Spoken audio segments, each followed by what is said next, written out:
Hi, I'm Greg Sandow, and I'm here with Robert Wagner, who is the principal bassoon of the New Jersey Symphony, a longtime member of the board of the American Symphony Orchestra League, recently appointed, as you told me, Bob, the animateur of the New Jersey Symphony, which gives you an important role with your colleagues and the audience. And I could go on listing credentials, but we should go into things kind of one at a time. Particularly, I imagine, your role with the League, because I suppose there are some people who say you are selling out to management.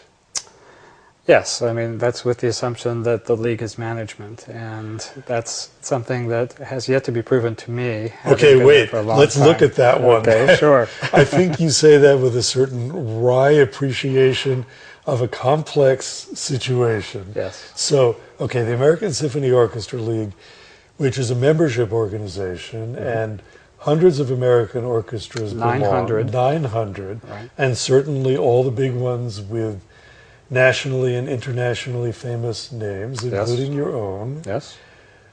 And when I've worked with the League, I've certainly found myself working with orchestra managements. So you say it's still an open question about whether the League represents management. The League has member orchestras, and I think the current thinking at the League, and has basically been an evolution over the last 9 years that I've been there, has been one of trying to serve the entire orchestra industry, which includes volunteers, it includes trustees, certainly managers, because there are many of them and many people in management that need the services that an organization that looks after the interests of orchestras can provide, and especially for the past few years of musicians also. And the desire to reach out and include musicians is very real on the part of the board of the League, and I think equally felt by the staff of the League. Right, and I think it's also one of the biggest developments in the orchestra world in the past decade, that musicians increasingly don't simply play their instruments and grumble about management, often with good reason, but you take a part in the governing and the planning of the field. But if I understand, you've been on the League board for 9 years. Yes. So it sounds like you've been there from a time when this wasn't happening as much. Well, it's kind of interesting, because I certainly have had to defend myself with my colleagues many times. Often in open public forums, I have been, for the last 10 years, and probably 8 of those last 10 years, the ICSOM delegate for my orchestra. And so now you're playing both sides of the street. Both sides. I sat down with Paul Judy one day, and he had a great term for this person who straddles the middle and sees both sides of the he being equation. The person who founded and ran the Symphony Orchestra Institute. That's right. And it was it's kind of an interesting role to play, because I certainly, being a active musician and a very busy musician and a teacher, I certainly understand the role of what musicians do, and our lot in the orchestra very often, as it's been cast to us, and we have assumed from the real struggles that musicians have had to fight in order to gain recognition, in order to gain a decent living. A very important fight, and ICSOM was a very important part of that within our union, which had a very difficult time 40 years ago recognizing that symphony musicians are maybe a little bit different than the casual club date musicians in this country. Oh, you mean the AFM had trouble? Yes, and so that's why ICSOM was created in the early 60s. That's had a tremendous effect, both on the way the union views the working musicians within its ranks, and the way orchestra managements and boards have begun to have, in some cases, been forced to relate to their musicians. But I think it's set up a new kind of relationship, which is pretty standard now and accepted. And I think this idea that some musicians still believe that the boards and managers would like to do away with unions is really no longer the case. I think the unions are firmly established. I don't think that that's the battle we have to fight. I think there are other things that now we need to align ourselves, and we'll get to. I'm sure. Yeah. But I want to go through the stages of this. Sure. It sounds like you're outlining a history where, at one time, musicians were pretty much at the mercy of management. And conductors. And the conductors. Yes. Could be fired at will, for example. Yes.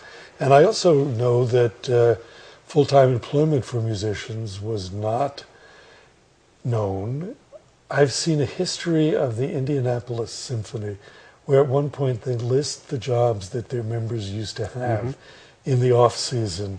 And it was astonishing because they were things like factory worker,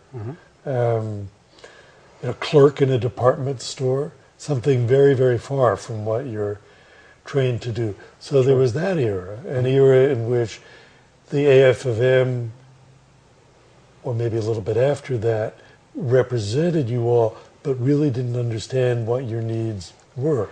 And another dynamic of that, even when contracts had to be negotiated between management and between the musicians union and the management of an orchestra, that would be done by the local president who would have lunch with the manager of the orchestra, and they would decide on what the contract would be without any input from the working musicians in the orchestra. And so then there was the period of musicians getting organized, orchestra musicians getting organized. Right. And then there were some pretty serious struggles with management. Absolutely. As people figured out the joint rights and responsibilities, but above all, as musicians found ways to be represented, to have their voices heard, and to be treated fairly. Exactly right. And I think it was a well-fought struggle. There were, I think a lot of, it was kind of interesting. One good anecdote, when I joined the league board, and one of the persons on the board and I were discussing ICSOM, they were surprised to find out it's an all-volunteer group. There is no paid staff. And I didn't know that. No, it's just, we are union musicians and trade unionists, and this is another expression of that within our own union. Right. But ICSOM, let's define that for people who might not know what it is. This is the International Conference of Symphony and Opera Musicians. And this is distinguished from ROPA, which is the Regional Orchestra Players Association. And that is for generally people in smaller orchestras, and ICSOM is for the players in the larger orchestras. That's right. I believe 52 orchestras, the top 52 orchestras in the country are now in ICSOM. But ICSOM, and I didn't know this, is a volunteer group. It's not like the AFM, which has salaries, full-time staff, publications. So ICSOM is a volunteer. Yes. And you've been involved with it for how long? Well, it's probably over a decade now. And the involvement. How old is it? ICSOM began in the early 1960s. I think 1962. And I think the 60s are the decade when all of this that we're talking about started to happen. It did. When musicians really began organizing and standing up to management. And to the union. And to the union. Which was the other AFM, important. It was always a two-front war that you had to be very vigilant about. And were you involved in any of this? In 1962, I was 7. So no. Well, some of it later, though. Maybe. Some of it later, but not. I would say so much of the skirmishes had been decided by the time I came along, and the parameters kind of set and the working relationships established. I think, for the most part, in my tenure as an ICSOM delegate from the New Jersey Symphony, it has been recognition with the union and making sure that working musicians are getting a fair shake. The problem, of course, with the American Federation of Musicians, or not problem, is that it's a democracy. It's a democracy, and it represents a lot of people who play casually, sometimes or never. Yes. And certainly